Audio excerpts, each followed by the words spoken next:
You're lying on the ice. You felt the pop. You heard it. And before anyone says a word, you already know. Your coach kneels beside you, checks your ankle, and tells you not to move. The EMS arrives, and you're on the way to the hospital. And in that moment, two versions of you split apart.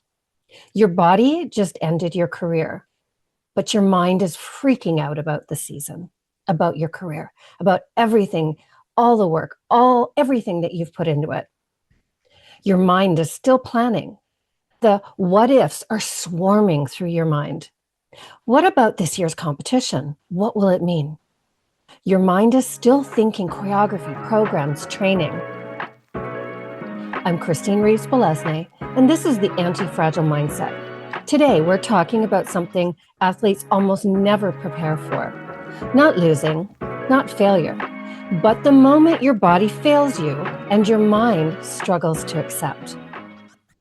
This is when your body quits before your mind. Let's dive in. All right, so in segment 1, we're going to talk about that split, when ready doesn't matter anymore. And so there's something strange about career-ending injuries. People assume that the hardest part is the pain, the surgery, the rehab recovery, the diagnosis. And of course, they're all brutal. But honestly, for many athletes, that's not the hardest part. The hardest part is the disconnect, because your body knows it's over, but your mind is in disbelief. You're reeling. This happens in sport all too frequently. Athletes still thinking about the next season while sitting in a surgeon's office, still visualizing your skills, your choreography programs, still planning competitions, because mentally they're caught between two realities.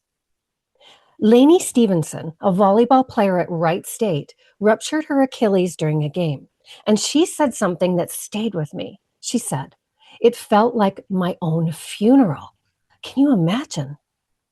That line hits hard because it captures something athletes rarely say out loud.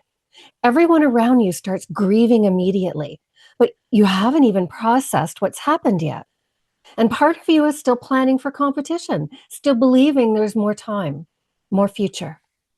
And forced endings, well, they create this strange in-between space where your body is done, but psychologically, you're still an athlete. And when athletes choose retirement, there's usually a gradual letting go. You prepare for it. You know the final competition is the final competition. There's closure, even if it's emotional. And we all watched Kaori Sakamoto's emotional last competition at Worlds just a month ago. But forced endings, there's no goodbye. There's no celebration of career or success. And often no final performance, no moment when you get to stand there and say, this was my last performance and I'm so proud of myself. I'm ready. Instead, it's just over. And your mind almost argues with you with reality for a while. No, maybe not. Maybe one more surgery, maybe one more comeback. And honestly, that's human. Because athletes are trained to push through things. We're conditioned to believe perseverance fixes everything until one day it doesn't. And now you're left trying to figure it out. Who am I if I can't do the thing that's shaped my entire life? In segment 2, we talk about why this hurts so much. The grief nobody understands. One of the hardest parts of forced retirement is how invisible the grief can feel. When someone retires on their own terms, people celebrate with them. When injury takes it away, people get, well, uncomfortable. And they start trying to fix your grief instead of sitting with you, sitting with it. And the well-meaning quotes start to flow in. There's more to life than skating. There's more to life than sports. You'll find something else. At least you're still young. Those comments aren't meant to be cruel or misguided, but they miss the point. Because what athletes need in that moment isn't perspective, it's permission. Permission to admit this hurts. I've lost something. One athlete said it perfectly. I wasn't a student athlete anymore. I was just a student. That shift sounds small, but psychologically, it's enormous, even disorienting, because sport doesn't just become what you do. At elite levels, it becomes how you organize your entire existence. It is you, your routine, your friendships, your goals, your sense of self worth. And when that disappears suddenly, there's a real disorientation that comes with it. In segment 3, we talk about what actually helps. Rebuilding without pretending you're fine.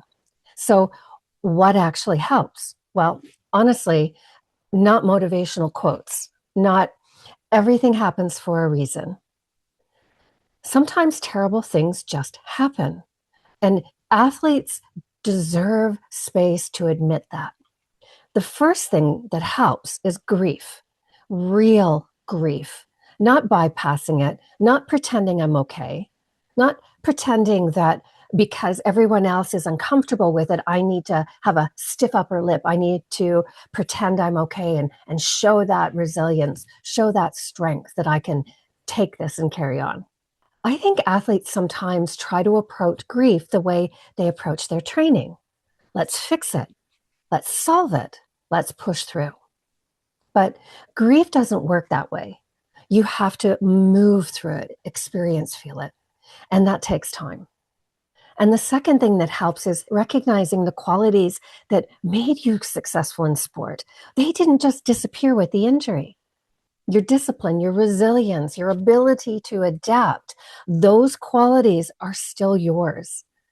The arena might have changed, that's all. And sometimes athletes need help seeing that because all they can focus on is what they've lost. Another thing that genuinely helps is finding people who understand athletic grief specifically, because this is different from ordinary disappointment. There's a unique psychological loss that comes with having your body end something your mind still is committed to. And honestly, therapy or sports psychology can really support and be life-changing here.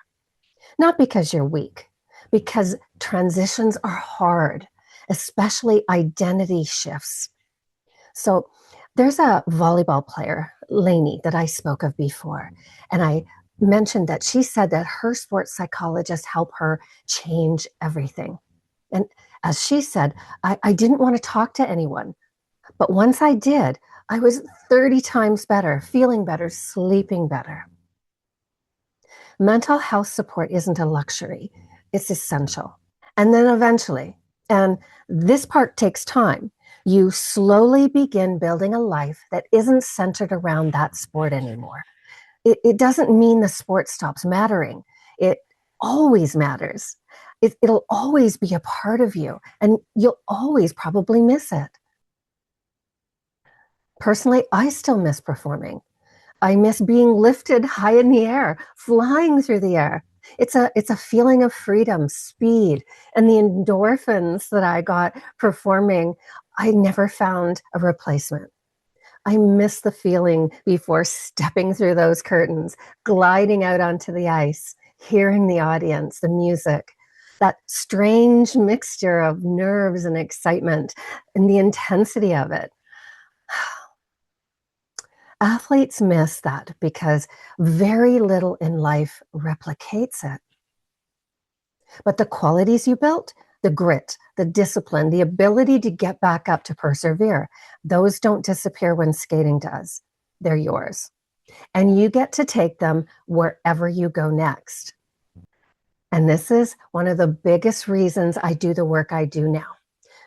Because transitions in sport are psychologically and emotionally brutal. I've been there. I went through it. I felt it. And athletes often feel incredibly alone in those feelings. I know I did. So if you're navigating this right now, you don't have to figure it out alone. And I encourage you not to. I encourage you to reach out to someone.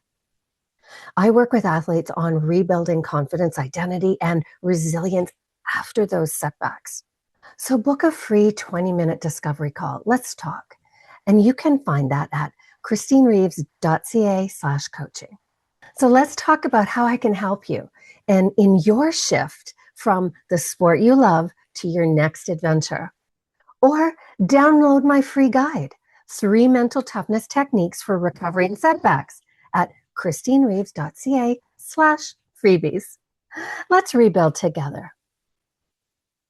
If your body quit before your mind was ready, you're not weak for struggling with that. You're human. Forced endings are painful because there was no emotional preparation, no clean goodbye, no moment where your heart fully caught up before everything changed. So don't rush yourself through grief just because other people are uncomfortable with it or because you think you have to. Remember this: the sport may end, a dream may end, a chapter may even end. But the qualities you built through all those years, your grit, your discipline, your resilience, those still belong to you. And eventually life expands again, not immediately, but gradually. And one day you'll realize the thing that ended wasn't your entire identity. It was just a chapter of it. And in my book, Glitz and Grit Beyond the Spotlight, I write about this extensively. I went through this multiple times. So I encourage you to grab it, read it. And if you gained any insights from it, please share them with me. I would love to hear what you think and what you've been going through. What have been your moments of transition from sport or from something that you felt was your whole identity? Let's talk about it. I'm Christine Reeves-Bolesne, and this is the Anti-Fragile Mindset. So tune in next week.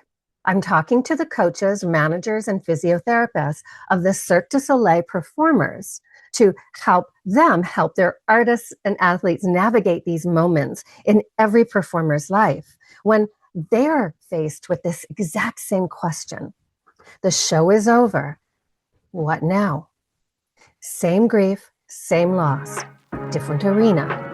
Until then, remember, pressure refines, setbacks strengthen, and confidence is forged in the anti-fragile mindset. See you next week.